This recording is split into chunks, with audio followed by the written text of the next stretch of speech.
There is this sentence that has been floating around the internet lately. Nothing is more dangerous than a man who wants a new life. And all week we've been looking at stories where the person destroying a family wasn't a stranger outside the house. It was someone already inside it. So welcome back to our family tragedy series. And today's story is a little different. Because this time, the wife survived. In June 2019, a pregnant woman named Wang Nan was standing beside her husband on a cliff in Thailand. They had supposedly come to watch the sunrise. Her husband wrapped his arms around her, kissed her, leaned toward her ear, and, according to Wang, whispered, "Go to hell." Then he pushed her. Tonight, we're talking about the woman now widely known as Wang Nuannuan, and the husband who tried to turn their marriage into an inheritance. Welcome to the podcast You Can't Unhear. Long before this case, Wang had already built an impressive life. She was originally from Jiangsu, China, but eventually moved to Thailand. By 2016, according to Thai police quoted in early reporting, she and her future husband were living in Bangkok, and Wang was involved in an import-export business between China and Thailand. She was ambitious, independent, financially successful, and then she met Xiaodong. They began dating around 2017, and initially, Yu seemed almost perfectly designed for what Wang had been missing. He was attentive, romantic. He cooked for her, spent time learning Thai with her, and presented himself as someone who wanted exactly what she wanted: marriage, stability, family. They married relatively quickly. But once they were legally husband and wife, Wang began discovering that the man she married wasn't quite the man she'd been dating. Yu had serious financial problems, specifically gambling debt. According to the case later presented in Thailand, Yu pressured Wang for money to pay those debts, and Wang tried to help. That decision would eventually become important, because prosecutors argued that money wasn't merely creating problems inside the marriage, it eventually became the motive. Yu knew his wife had substantial assets, and according to the findings ultimately accepted by the Thai courts, he wanted access to them. But before Wang understood how dangerous that had become, something else happened. She became pregnant. 3 months pregnant, with Yu's child. For Wang, this should have been the beginning of their family. For Yu, prosecutors would later argue, it didn't change what he was planning. The couple travelled to Taem National Park in Ubon Ratchathani province in northeastern Thailand. It's known for dramatic cliffs overlooking the Mekong region and spectacular sunrise views. On the morning of June 9th, Yu wanted to take Wang somewhere secluded. According to Wang's later account, he brought her toward a cliff, supposedly to watch the sunrise. There weren't crowds surrounding them. There wasn't anyone close enough to immediately understand what was happening. Just Wang, her husband, their unborn baby, and the edge. Then Yu began asking strange questions. Did she have regrets? Was there anything about her life she wished she could change? Wang didn't understand why he was asking. She apparently told him she was happy. Then he embraced her, kissed her, and pushed. Wang fell approximately 34 meters, or around 110 feet. But she didn't fall cleanly to the ground. Vegetation and trees interrupted her descent, absorbing enough of the impact that she survived. Barely. Wang suffered 17 fractures.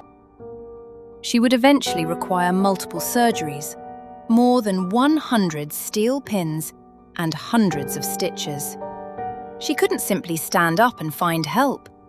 She was lying at the bottom, pregnant, severely injured, and unable to move. For roughly half an hour, she remained there until another tourist found her. Help was called, and Wang was rushed to hospital. At first, there was no attempted murder investigation because the obvious explanation seemed completely reasonable. A tourist had fallen from a cliff, and the concerned husband? He was right there. Yu followed his injured wife to the hospital. To everyone around them, he could play the devastated husband. His pregnant wife had suffered a horrific accident. He was worried. He was attentive. He stayed close. But according to Wang, that was precisely the problem. He stayed close because she knew she hadn't fallen. She knew exactly whose hands had sent her over that cliff. And now that same man was standing beside her hospital bed. Wang later said Yu threatened her into silence. So initially, she didn't tell everyone what had happened. She waited, because surviving the cliff didn't necessarily mean she had survived her husband. Eventually, Yu left her bedside, and Wang finally got her opportunity. She told police, "My husband pushed me." The accident became an attempted murder investigation. Thai authorities investigated Wang's allegation and obtained a warrant. Yu was arrested in June 2019, shortly after the attack. Investigators began looking at what had been happening inside their marriage, and money became central. Prosecutors argued that Yu's gambling debts, combined with Wang's wealth, gave him a powerful financial motive. If his wife died, he stood to benefit. Which completely changes the meaning of that sunrise trip. Because if prosecutors were correct, Yu hadn't taken his pregnant wife somewhere beautiful. He had taken her somewhere he thought she wouldn't come back from. But surviving didn't mean walking away. The physical consequences were enormous. 17 fractures, repeated surgeries, rehabilitation, metal plates and pins throughout her body. For years, even basic independence became something Wang had to fight to regain. She later said the first years after the attack felt like an endless cycle of surgery and rehabilitation. She spent approximately 3 years using a wheelchair. Eventually, she learned to stand again, then walk. But there was another loss that couldn't be rehabilitated. When Yu pushed Wang from the cliff, she was 3 months pregnant. The baby initially survived the fall, but Wang required extensive medical treatment, and eventually, she lost the pregnancy. So Yu's decision on that cliff didn't just nearly kill his wife. It cost Wang the child she had been carrying too. And even the criminal case wasn't straightforward. On March 24, 2020, a Thai court convicted Yu of attempted intentional killing and initially sentenced him to life imprisonment. He appealed. In May 2021, an appeals court dramatically reduced the sentence to 10 years, concluding the evidence did not establish premeditation to the same degree. For Wang, the legal fight continued. Then came the final ruling. In June 2023, Thailand's Supreme Court concluded that Yu had deliberately attempted to kill his wife. The final sentence: 33 years and 4 months in prison. The court also ordered compensation. Finally, 4 years after the cliff, the criminal case had reached its conclusion. But there was something almost absurd about Wang's situation. Yu was convicted of trying to murder her. He was sitting inside a Thai prison, and legally, he was still her husband. This became another chapter of Wang's story. In September 2023, she filed for divorce in Nanjing, China. But because Yu was incarcerated in another country, the case became extremely complicated. Documents had to cross international legal systems. You couldn't simply walk into a Chinese courtroom. And according to reporting in 2024, Yu was refusing to cooperate unless Wang paid him 30 million yuan, roughly $4 million at the time, claiming compensation for things including his supposed emotional suffering and lost youth. Think about that. The man convicted of pushing his pregnant wife from a cliff was reportedly demanding millions to end their marriage. Wang refused, so she kept fighting. Wang started rebuilding, and this is where her story changes. Not quickly, not magically. She underwent surgery after surgery. Her sister reportedly left her job to help care for her. Wang spent years recovering enough to move independently again. Then she started talking publicly about what happened. Online, she became known as Wang Nuannuan. She shared her recovery, her experience with abusive relationships, and warnings for other women. Her audience grew.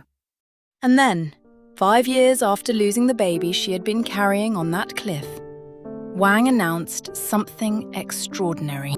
She was pregnant again. Wang became a mother.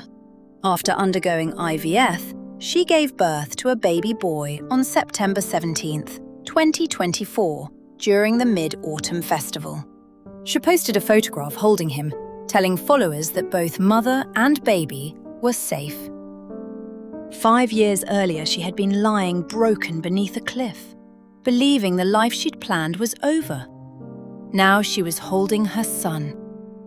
And there was still one final thing she wanted back: her legal freedom. The divorce case finally reached court in September 2025.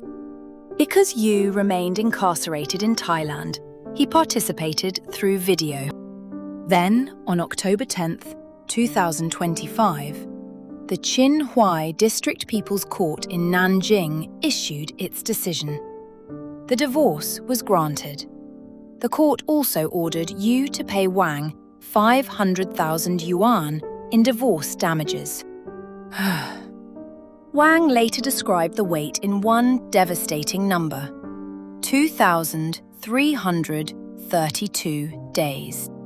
More than 6 years after he pushed her from that cliff, Wang was finally, legally, no longer his wife. And that's why I wanted this story in our family tragedy series. Because we've been talking about this idea online, that nothing is more dangerous than a man who wants a new life. But sometimes, it's even darker than that. Sometimes the person doesn't simply want a new life. They want everything from the old one, without the person standing in their way. And maybe that's the part of this story worth remembering.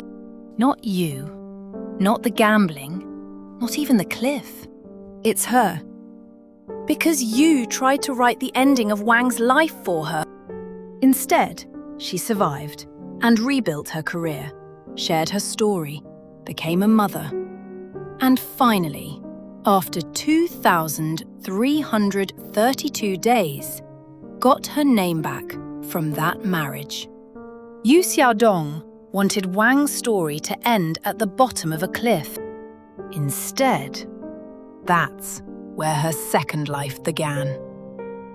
And for once in our family tragedy series, the person someone tried to erase got to tell us what really happened. Thanks for joining me tonight. Until next time, stay curious, stay safe, and I'll see you on the next episode of the podcast You Can't Unhear.